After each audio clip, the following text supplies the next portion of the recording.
OK, last week the JTV team, including yours truly, were invited along to Birmingham City's training ground. I first of all asked Terry McDermott about his brilliant Grade 1 hurdling star Intersky Falcon, who he part-owned along with Alan Shearer.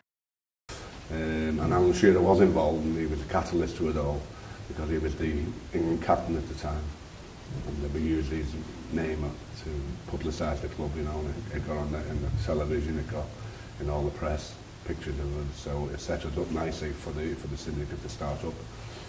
And he stayed a member of the club for the 3, 4, 5 years. I can't remember how long it was now that we kept going, and it was just an absolutely fantastic time. Obviously, Intersky Falcon was a very successful horse, winning the fighting 5th Christmas hurdle and came 3rd in the champion hurdle too. What I just want to ask you is how the successes that you found with Intersky Falcon winning those notable races, how do they compare with, say, your illustrious football playing career and the trophies you won in there? Yeah, I remember talking, I think it was Richard Pittman, done an interview after Intersky Falcon. I think he'd won it. I think it was at Haydock, a big race at Haydock, and I went talking to Richard, and he said, well, you know, what is the same question, more or less, what's the feeling like? And I said that this is completely different from winning the European Cup. I've never been so excited in all my life than, you know, watching your horse run and win big races. And I mean, that was only the start of when he, you know, because he improved so much over them 2 years. And when he won that day, it was such an unbelievable feeling. And then we had even better feelings because, you know, you said that he won a Christmas hurdle. He won 2 Christmas hurdles. He beat the champion hurdler in Rooster Booster. He beat him in a race, obviously at Kempton. And he won 2 JP McManus races in Tipperary, which were 40, £50,000 races in Tipperary. We went 2 years on the trot and won that against a horse called Back to Front, which the Irish thought would win the champion hurdle in the following year. We beat him 15 length, pulling up. So we knew we had a good horse on our hands then, you know, and obviously we went into the champion hurdles, and he won its entry on the Grand National Day. Unfortunately, I couldn't be there. I was there for the Thursday, Friday, but on the Friday after racing, the lads, all the Newcastle footballers were down with us. Dragged me onto the coach to go back to Newcastle when really I wanted to stay to watch the horse run because we weren't sure if he was going to get in. And I think the horse had to come out or something like that. And so I went back to Newcastle and the horse ran, and it absolutely scooted up. It won by, I think it was 20 length it won, at 10 to 1.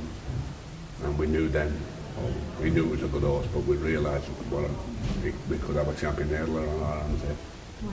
Well, big money then, big memory. Oh, fantastic. Just talking about it now gives me goosebumps, you know, because I've got a DVD of most of these wins, and I often put it on, you know, when I'm feeling a bit low, put it on, and it does not make you feel better, I'll tell you. It's just, you know, I think any owner will tell you, you know, it's like your little baby running around, and you just so want them to come back safe and sound, but when they cross that line in front, it's one of the nicest feelings, the best feelings you could ever wish. I know Mick Fitzgerald said it's better than sex, but I'm not too sure about that. But it comes very close. Well, on that note, are you still involved with the syndicate then at all now? No, the syndicate finished when I went back into football, which was when I went back to Newcastle in, I think it was in 2005, I think it was, or something like that. 2006, I went back to Newcastle and we obviously closed it, but by then Intersky Falcon he had a wind problem,